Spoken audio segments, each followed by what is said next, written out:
the pleasure and the honor to announce the Federal Minister for Economic Affairs and Energy here at the Heidelberg Forum.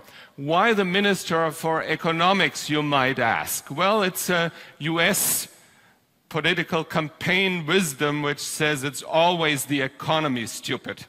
But actually, we've learned perhaps as a new insight that even for the economy, it's the math, it's the computer science and the data that drive a large part of the economy.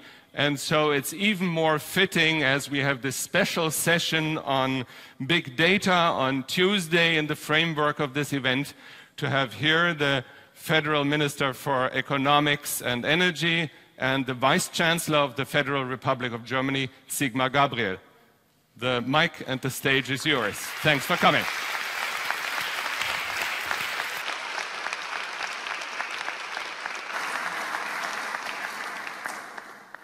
Thank you very much, Mr. Ziegler, that you explained why I have to come here. I asked myself, but now I can know the answer.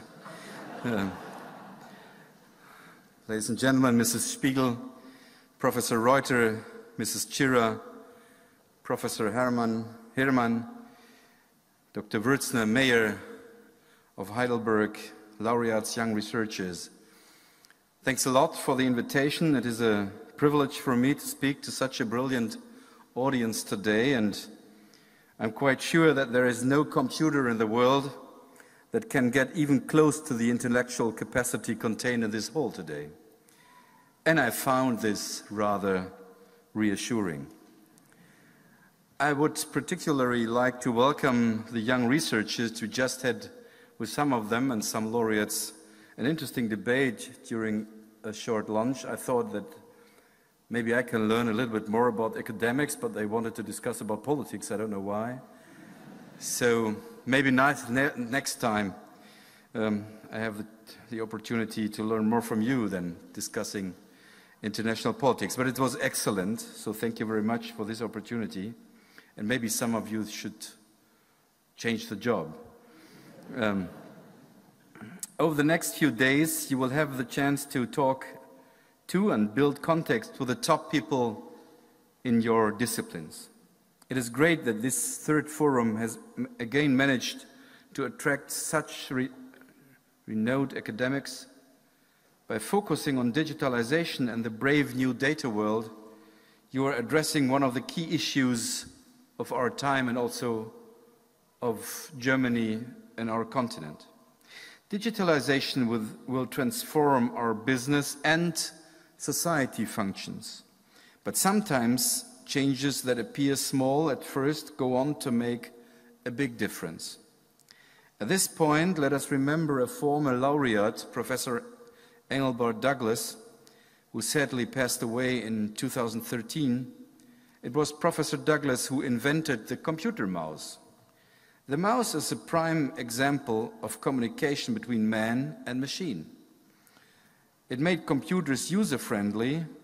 It's a major reason why so many of us now have PCs in our homes. Today there are more than 2 billion computers in the world, and I'm sure there are even more mice.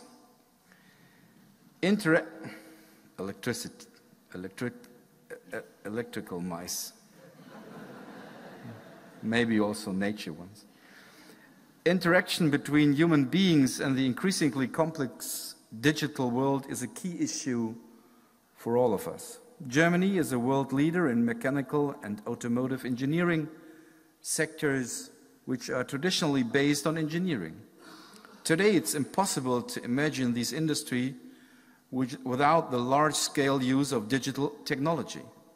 To keep Germany in the lead, government, business and industry have made it a joint aim to strengthen the link between production processes and digital technology. We call this Industry 4.0. When it comes to innovation, Germany is a world leader, but it's not decided if we could be it also in the future. I explained during the lunch the difference between me and my eldest daughter. She's 26 years old. When I was 18, I wanted to be owner of a car. It could be the eldest one in the city, but it should be mine. My 26-year-old daughter thinks this is a very stupid idea. She wants to own mobility, and she's not willing to go to a car producer to ask for a car. She looks in the internet to get the mobility she wants during the week, and this is different than to the weekend, and then the summer different to winter. And now, who will be the innovator of the automotive industry in the future? The traditional car industry, or the owners of the data of my daughter? Who will be the innovator? And this is a question we have to ask in the broad scale of our industry, and it's not decided, but we wanted to speed up and play our role as the leader in a lot of industry also in the future. We had the European rankings alongside the Scandinavian countries, and we offer a wide range of research facilities. These include outstanding universities, including our host, the University of Heidelberg, and a whole range of outstanding non-university research establishments. We need to foster and build on this scientific infrastructure in our own country and all over Europe. Our initiative for excellence has been providing substantial funding for top-flight research since 2005, and we will improve it in the next years. Just a few weeks ago, the political decision was made to continue the initiative on a long-term basis. An important point for the young people here is that we also want to improve the career opportunities of academics. We will be setting up a pact for young scientists, which will also make another large pool of funding available. And of course, Germany has a lot to offer, not only in the field of basic research, but also in applied research and the networking of science and business. Around the world, the Fraunhofer model is seen as a leading model for technology transfer.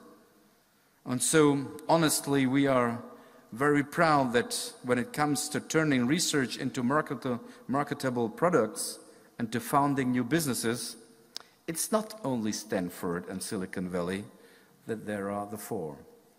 So, ladies and gentlemen, if Germany is to remain a global leader in science and business, we need to continue to stimulate the interest of young people in science and technology. Some days ago, I was in a university and I told to the people that they should be aware that their scientific work will be able to solve the problems of the world. And what can be better for a young person than to work with others together to solve the problems of the world? Climate change, the development and the fight against poverty, and to get a better living standards without tackling our development. For all that, we need science and technology and young people who are willing to be engaged in it. I'm convinced that digital skills and the ability to use a programming language have to become just as important at our schools as learning a foreign language. Klaus Tschira always did all he could to promote mathematics, science, and informatics from kindergartens to universities. And we really do owe him a great debt of gratitude for establishing this wonderful event in Germany. He has touched the lives of many people. His death is a tremendous loss for all of us. And the best way to remember him is to continue his work.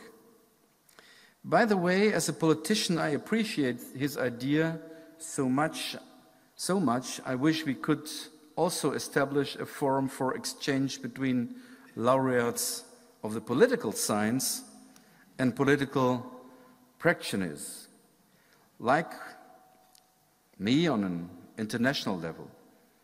Also, I would very much hope that a similar exchange could be possible between academics and politicians, like we had during our lunch, on a regular basis. Challenges we are facing, like, for example, changes in our societies triggered by digitalization, climate change, or the modern kind of migration of refugees around the world, need to be approached in an interdisciplinary manner, as much as scientists and academics already do work interdisciplinarily. So, laureates, young researchers, ladies and gentlemen, Make the most of the coming days to have a successful conference, interesting meetings, and stimulating discussions. Thank you very much for your invitation.